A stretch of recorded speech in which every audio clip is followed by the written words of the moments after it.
Vamos a hablar a continuación con Andrés González Balcarce. Andrés González Balcarce es profesor de Teoría del Estado en la Universidad de Buenos Aires y es referente del movimiento Provida.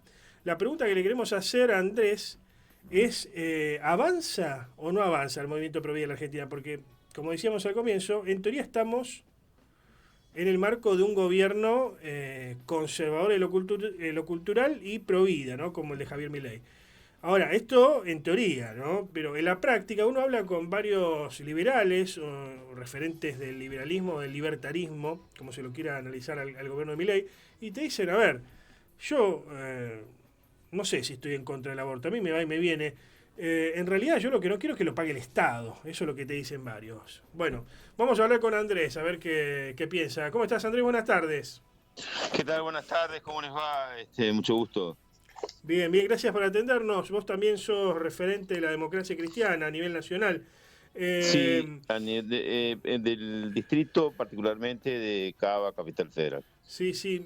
¿Avanza o no avanza el movimiento pro vida en la Argentina en el marco del gobierno de Javier Milei, Andrés?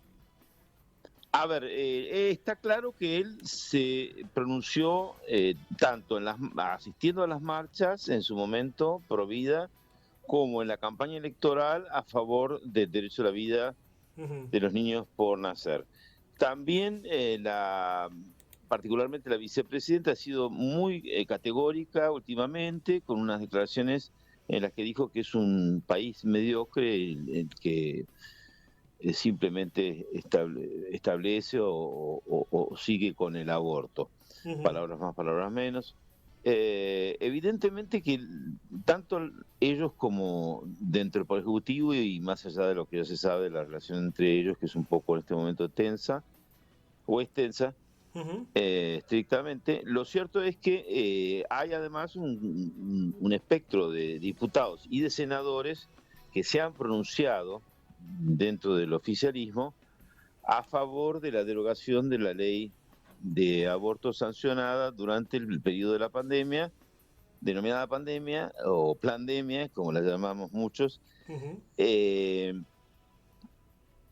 para su derogación. Es el caso, por ejemplo, del presidente de la Cámara de Diputados, Martín Menem, y también el diputado Benedict, como otros, y en la Cámara de Senadores, el senador Juan Carlos Pagotto, por ejemplo, Ujú.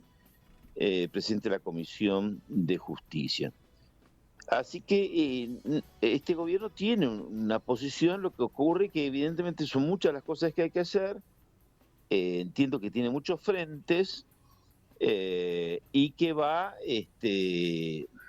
digamos, dejando sin efecto algunas cuestiones que hacen a la ideología de género, que Ujú. es lo que más se destacó el discurso de Davos, del presidente, más allá de algunas cuestiones de ideología Ujú. de él. Eh, pero sí, es la posición del gobierno, y entiendo que esto en algún momento va a replantearse entonces en lo que hace a la ley de abortos vigente, más Ujú. allá de que existe siempre la opción por la ley que además la Ujú. misma democracia cristiana propició de asistencia a la mujer con embarazo y al Claro, niño en situación de desamparo, sí, de sí. dar la opción siempre del nacimiento, esto que es lo más importante Ajá. y que es de rango constitucional, no solo, digamos, el derecho a la vida desde la concepción, que tengo un libro escrito al respecto, Ujú. sino que el gobierno anterior, que fue claramente genocida, digamos, con Ujú. toda claridad, El, respecto el de este asunto, gobierno, y el gobierno de Alberto, neomatusiano, el gobierno de Alberto Fernández fue genocida, ¿lo considerás así? bueno, sin discusión, o sea, sí, evidentemente, tanto por las medidas que tomó por acatar, digamos, a pie juntillas lo que hizo la Organización Mundial, lo que le decía la Organización Mundial de la Salud, con las medidas más extremistas habidas y por haber, digamos, que se pudieron tomar en todos los países del mundo, fue la Argentina, la más extremista, y en el otro extremo estaban Estados Unidos y Brasil, con posiciones intermedias. La Argentina no adoptó una posición intermedia y eso trajo 300.000 muertos, Ujú. porque no se encierra a la gente sana, se encierra a la gente enferma. Ujú. E incluso el mismo, cuando ya además nos enteramos que hasta el mismo ministro de Economía del mismo gobierno reconoció que cuanto más estricto eran las medidas, eso más beneficiaba en términos de poder al gobierno, que por eso se agudizó en determinado momento. Uno evidentemente no duda respecto de... ¿Milei desde un comienzo fue provida o con el correr del tiempo y al ir rodeándose de intelectuales como Agustín Laje, si uno quiere, Nicolás Márquez, entre otros que son provida, visiblemente provida, fue modificando su pensamiento, ¿no? Porque uno ve el fenómeno de afuera y entiende que Villarroel siempre pensó de determinada forma. En cambio, Milei no sé si era tan provida, era más liberal, y como te digo, para el liberalismo, para el es un liberalismo libertario. el problema no es si hay aborto o no hay aborto, el problema es que no lo pague el Estado para el liberalismo, ¿no? Es decir, Milei es un libertario con cariz conservador o con cariz cristiano, más, es decir, él fue al colegio Cardenal Copelo, es sabido, digamos, en su secundaria, más allá digamos, de esta especie de baneo de dudas con su padre de origen judío que ya es medio grandote para andar en estas dudas, pero digamos, cuando además asume y va a la catedral, es el primero que se hinca como presidente en los últimos años, no habíamos visto antes, y que se hace bien la señal de la cruz. Estos son signos, son señales. A ver, había ido a las marchas,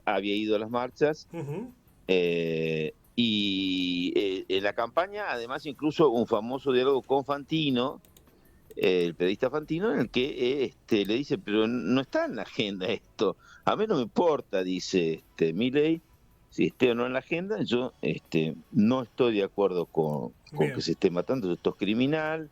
Ya lo había dicho en Davos, además, digamos, a principios del año anterior, Finalmente, en el famoso discurso. Finalmente, Andrés, ¿pensás que puede tener los porotos necesarios, como se llama a los legisladores, a la hora de impulsar la derogación del aborto, por ejemplo? ¿Y si va a estar en carpeta este año o el año entrante? Bueno, esto es otra cosa distinta, ¿no? A ver, está claro que el gobierno no tiene el número de diputados y senadores en el Congreso como otros gobiernos y que hace siempre lo que puede, con distintas estrategias y tácticas a veces muy inteligentes políticamente, que hasta el mismo Cafiero, que es de la oposición, ha reconocido políticamente el accionar del gobierno de este modo. Ahora, con respecto a si lo va a tratar este año o el año que viene, yo no lo puedo no puedo responder en nombre del gobierno. Bien. Lo que sí, que entiendo que lo va a hacer, sobre todo porque además él cuestionó el procedimiento que se llevó adelante, se ha llevado adelante el tratamiento de la ley anterior, de la ley actualmente vigente, perdón, de abortos,